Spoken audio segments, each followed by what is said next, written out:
So here it is, the Nike Covert toe driver. Now this is Nike's first attempt at a high performing driver with this cavity back technology. So what I'm expecting it to be really forgiving plus high performing. Now if you are enjoying the video, please watch it until the end and don't be afraid to share it.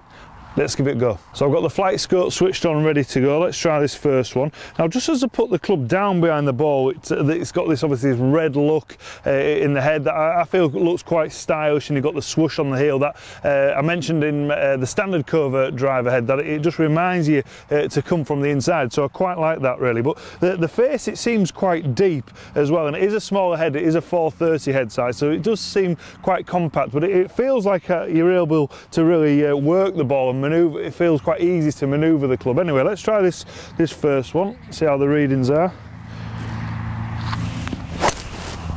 That was a good one. Felt really solid, felt fast though. It felt like you're really getting some peak power on the ball. Let's have another go. Now with it being the smaller head, the toe head, it should be quite easy to maneuver the ball right to left and left to right. So I'm just going to see how easy it is just to draw it and just how to fade it. Let's try this first one. Let's just try and work this one a little bit right to left. Oh, that was easy. Struck it slightly off the bottom as well, to be fair, but it was quite easy. You'll be able to tell by the readings it was working over quite with a nice shape, nice ball flight. It does come off really fast off the club face, but it doesn't. It's not ballooning up in the air. The shaft feels good. I'm going to go over the shafts a little bit more in a second. Let's just see how easy it is just to fade this one. Oh, that was easy. Probably slightly overdid it, to be honest. Yeah, maybe didn't need to put as much effort to fade it. To be fair, it was quite simple to do. You'll be able to tell by the readings. So far it feels good. The shaft feels good. It feels quite solid in the tip really. I'm getting pretty much a mid ball flight, you'll be able to tell by the readings, and it's not spinning up in the air, so the shaft seems to suit the head. And what I quite like about it is obviously you've got the adjustability, you've got the flex loft, so you've got one head, you're able to move it from 8.5 to 12.5, and you're able to change the settings from neutral to left and to the right. So really for a performance driver, they've been able to put that adjustability in there as well. So what I'm going to do now is I'm going to try a few different shafts, and I'm just going to see how they perform. So I've just installed the Matrix black tie. Now with this one, it is their lowest launching, lowest spin shaft, so I'm expecting it to come out much lower than the standard Kurokage shaft. So let's have a go with this first one.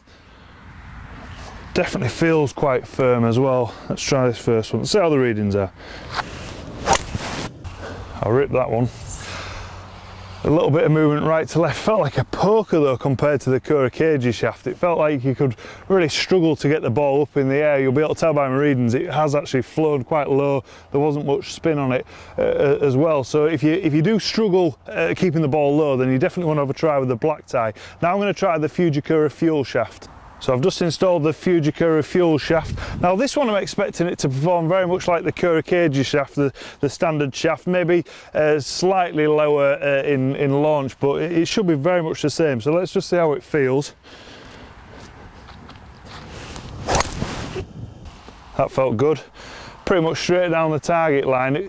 It seemed to launch maybe just a little bit lower than the standard shaft, but it felt more of a crack when you hit it. It actually felt quite nice, to be fair. So now what I'm going to try and do is I'm going to try and have a go with the UST VTS shaft and see how that performs. So here it is, the Force VTS shaft. Now this one I'm expecting it to be the softest of all the custom shafts. It may be just launching, it's still maybe a mid launch and mid spin. So anyway, let's see how it feels.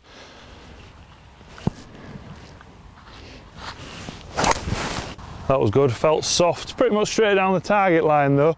Definitely felt softest of all the shafts, maybe felt a bit more active in the tip. So I feel like Nike have done a really good job with the Covert toe driver, because they've been able to have all this performance. For me, it was quite easy to manoeuvre left to right to left.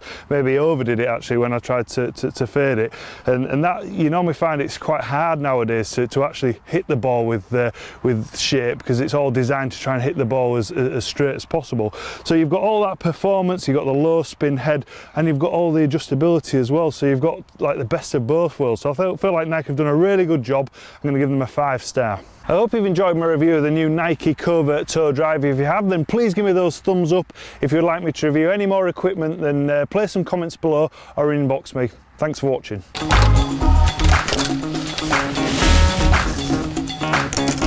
Right, John, it's your honour. 145. Haha, follow that. I will do.